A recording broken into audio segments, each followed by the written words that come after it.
आदाब, मैं हूं मुमताज आलम रिजवी। मैं बात करूंगा उत्तर प्रदेश में होने वाले निकाय चुनाव की। जी हां, ओबीसी का मामला छिड़ा हुआ था, लेकिन इसमें बीजेपी की जीत हुई।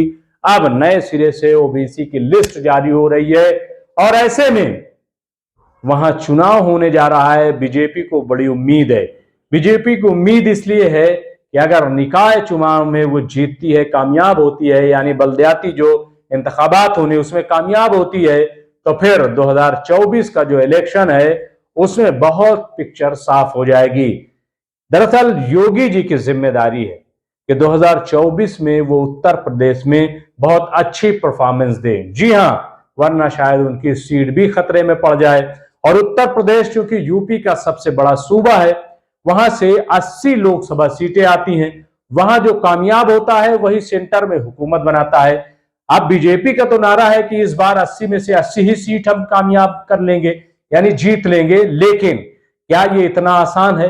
ये इतना आसान नहीं है। और उसका जो नतीजा होगा, उसका जो एक तरीके से शुरुआती नतीजे होंगे, वो निकाय चुनाव से निकलेंगे।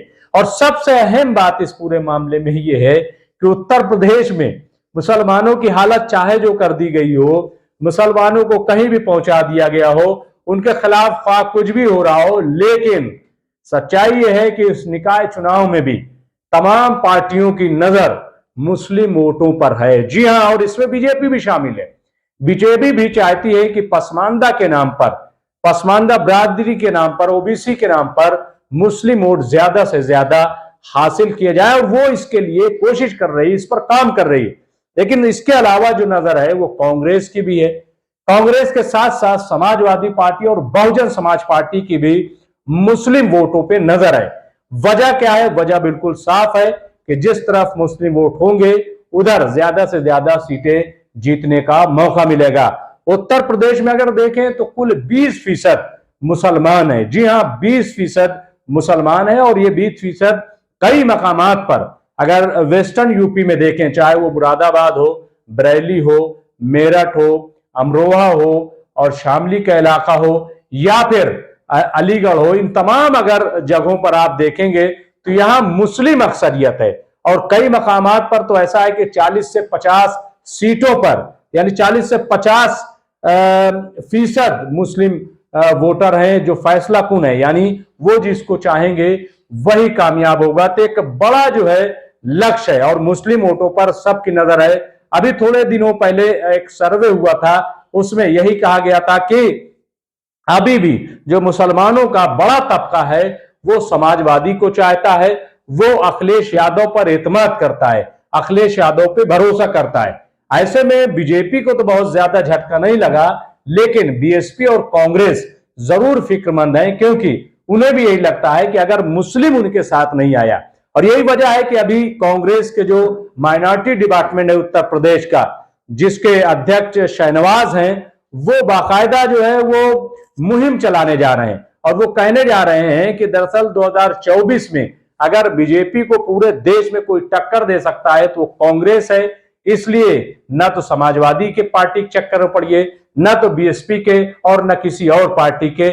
सीधे सीधे आप कांग्रेस से जुड़िए, ताकि पूरे देश में बीजेपी को एक विकल्प दिया जा सके और उसको हराया जा सके। तो इस मूवमेंट को लेकर के निकले, लेकिन निशाना उनका भी कहीं ना कहीं निकाय चुनाव है, बलदियाती चुनाव है ये वाला। तो अब देखना यह है कि इसमें किसको कितनी कामयाबी मिलती है।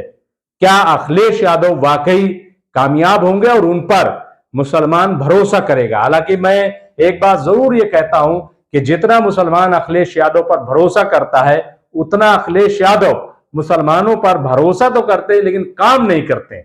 आप देखिए कि जब उनकी हुकूमत थी तब भी 600 के करीब छोटे बड़े दंगे हुए थे, लेकिन अगर कार्रवाई देखेंगे तो जैसी कार्रवाई दंगाइयों के खिलाफ होनी चाहिए थी, उसमें आबरू रेजी का भी वाकया हुआ था, वो नहीं हो पाया था। इसको लेकर के मुसलमान नाराज थे। अभी 2022 में अगर आप देखेंगे तो 95% वोट जो है वो मुसलमानों ने अखिलेश यादव को दिया, समाजवादी पार्टी को। लेकिन जब एमएलसी की सीट देने की बात आई तो उनको यादव नजर आए, मुसलमान नजर नहीं आए। तो ये शिकायतें मुसलमानों की हैं, लेकिन इसके बावजूद उनके सामने कोई बड़ा ऑप्शन नहीं है यूपी में, इसलिए उनकी नजर शायद अखिलेश पर ही टिकी हुई है। उनको लग रहा है कि अखिलेश ही बीजेपी को सही तरीके से टक्कर दे सकते हैं और इसीलिए मुसलमान उनके साथ है।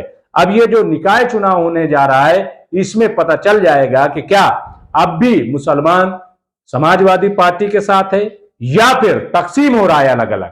कितना बीजेपी को जाएगा, कितना समाजवादी को जाएगा, कितना बीएसपी को जाएगा और कितना कांग्रेस को जाएगा। और ये चार पार्टियां नहीं है। जब भी मुस्लिम वोटर की बात अब आती है तो कहीं ना कहीं हमारी नजर असदुद्दीन ओवैसी की तरफ भी जाती है, एमआईएम की तरफ जाती है, क्योंकि असदुद्दीन ओवैसी मुसलसल काम कर रहे हैं, मुसलसल मुसलमानों के एरिया में अपनी घुसपैठ बना रहे हैं, अपनी जगह बना रहे हैं। और वो कोई काम करें या ना करें, लेकिन जब भी मुसलमानों के साथ कोई ज्यादती होती है वो बयान जरूर देते हैं और बयान अच्छा देते हैं, यानी सरकार को कटघरे में खड़ा करते हैं और अपने अंदाज में करते हैं, कुछ इस अंदाज में कि मुसलमानों के दिल पे वो राज करने लगते हैं। वोट भले उनको न मिले, लेकिन बार बार वोट न मिले ऐसा भी नहीं कहा जा सकता, या बिल्कुल न मिले ऐसा भी नहीं कहा जा सकता। बहरहाल जो भी है, ये निकाय चुनाव को हम सेमीफाइनल भी 2024 का समझ सकते हैं। अगर ये सेमीफाइनल है तो फिर इसमें सब अपनी पूरी ताकत झोंकेंगे। कामयाब कौन होता है ये तो नतीजा आने के बाद पता चलेगा। बहुत बहुत शुक्रिया।